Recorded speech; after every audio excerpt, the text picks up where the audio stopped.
The events of the Star Wars prequel trilogy explore the origins of Anakin Skywalker as he grows into the persona of Darth Vader. Throughout this time period, the flaws and mistakes of the various forces in Anakin's life are highlighted in order to show the audience how Darth Vader came to be. From the governing bodies on individual planets all the way up to the powers that be in the Galactic Senate, from the clone army up and through each and every member of the Jedi High Council, corruption is everywhere. The Jedi are at the height of their power, but the Sith too have ascended, quietly taking hold of the very Republic that the Jedi fought to protect. The dark side is everywhere, and caught in the middle of it all is Anakin Skywalker, the Jedi Chosen One, supposedly destined to destroy the Sith and bring balance to the Force. The pressure weighing on Anakin's shoulders was astronomical. He carried a weight that no person could ever be expected to carry on their own, especially not at his age. At 22 years old, Anakin Skywalker caved into the tremendous pressures and expectations, many of which he placed upon himself, became Darth Vader, the Jedi Order collapsed, the Sith rose to power, and the rest was history.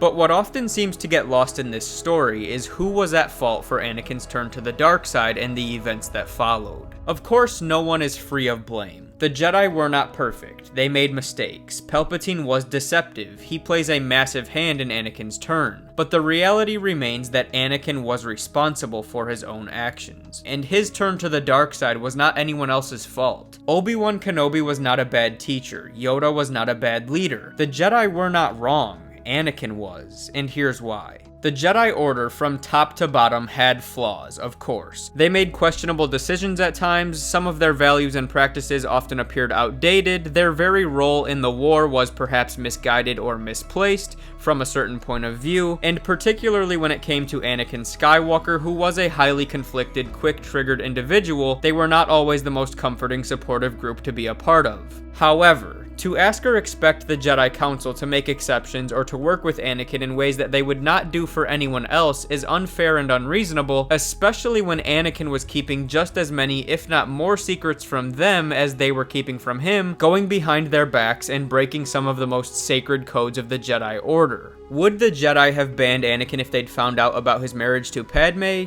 Yeah, probably. But on that same token, how could the Jedi have helped Anakin with his feelings and worries about Padme's death when he came to them about these issues and struggles he was facing, but neglected to tell them who the feelings were about and what his connection to them was? The Jedi couldn't help Anakin because he had already wronged them, and he was unwilling to admit that truth to them in his most desperate hour. It doesn't matter if we agree with the Jedi Code that says the Jedi cannot fall in love. Anakin committed to the Jedi Order, and he was not forthcoming about his betrayal when he married Padme Amidala. And so the Jedi could not help him on this front, or at the very least couldn't be expected to help him even if they wanted to. But let's move on from Padme. What about when the Council denied Anakin the rank of Master? Surely someone of his power with his track record during the Clone Wars was worthy of becoming a Master, right? Well, actually it's not that simple. For one, Anakin was not ready to become a Jedi Master, and his turn to the dark side proves that. He was reckless, he was prone to attachment, which made him unpredictable, and he was conflicted.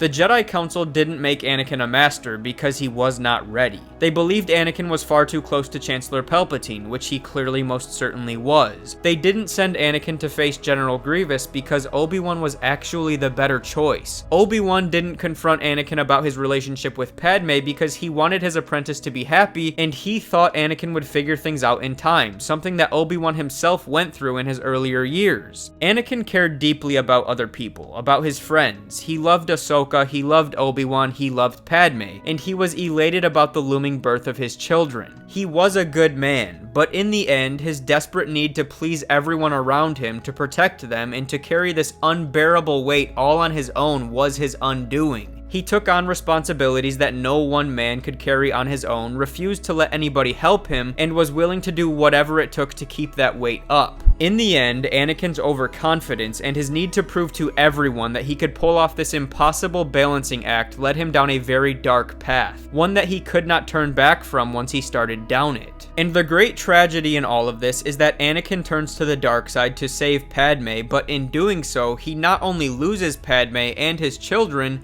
but he loses everyone and everything he fought so long and hard to protect. He wanted the best of both worlds. He wanted both to be the celebrated and all-powerful Jedi everyone believed he was going to be, and he wanted to experience a happy and peaceful marriage with Padme. And who could blame him for wanting those things? Who wouldn't want those things? But the problem is that those two worlds do not mix, and it sucks, but that's the reality. Anakin couldn't have both, but he insisted on trying. And as he begins to fear losing Padme in childbirth, the thought of giving up his power isn't even an option because he believes he needs to become even more powerful in order to save her. And what happens as a result of those desires is his fault. It's his mess to fix. And so what does he do? He assumes this new role as a Dark Lord of the Sith and in an extremely twisted way tries to justify everything that he's done. He jumps into this pit that is the dark side of the Force and it consumes him. He spirals further and further into darkness, making one horrible choice after another because the dark side, the Empire, this life as Palpatine's servant is all he has left. And again, yes, of course it's sad and we feel bad for him, and we even reason with many of the decisions he makes that eventually lead to his turn to the dark side. But in the end, it's still his fault. Darth Vader echoes this to Obi-Wan when they meet later on. He says, "I am not your failure, Obi-Wan. You didn't kill Anakin Skywalker.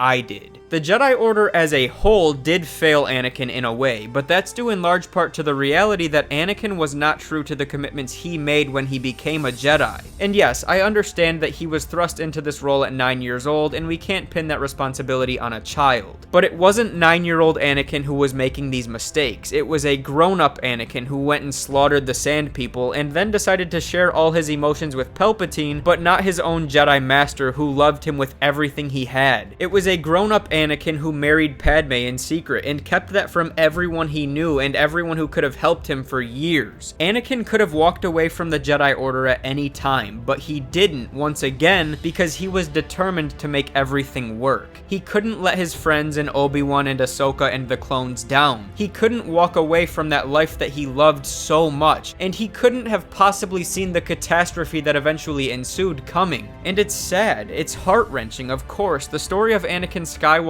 is one of great pain and tragedy, but that does not mean he is not to blame for his own wrongdoings. Anakin is number one on the list when it comes to who is at fault for the things he did, and there's no denying that when he turns to the dark side, he is absolutely wrong. His beliefs that the Republic was bad were wrong. His claim that the Jedi were evil was wrong. The crimes he committed were certainly very wrong. He was wrong. Now, of course, Palpatine is the driving force behind it all. He manipulated Anakin. He manipulated many of the occurrences that drove Anakin back to him as the person he would confide in. He orchestrated the entire war. He is the ultimate villain of the story. And the Jedi, of course, made mistakes too. Their practices and beliefs were outdated. They had lost their way as a whole to some degree as they got caught up in the surrounding war. They failed to adjust with the times. Misjudgment, hypocrisy, and a lack of foresight all played into the fall of the Jedi Order in the end. But at the core of that fall was Darth Sidious, and at the core of Sidious's plan was Anakin Skywalker, who fell directly into the trap that Sidious had laid for him. But that is pretty much going to do it for this video. I personally just wanted to address this topic because I see a lot of people who appear to lose sight of who is really to blame for what happened with Anakin and Order 66 and everything that followed. I see people saying things like Anakin did nothing wrong, he was right, the Jedi deserved what happened to them, yada yada yada, and I think it's important that we understand that that's just not the case. The Jedi, however wrong they may have been in certain situations, still had pure intentions and were still fighting for the right cause. The Separatists, the Sith, and everyone associated with them are on the wrong side, and when Anakin joins that side, he too is in the wrong.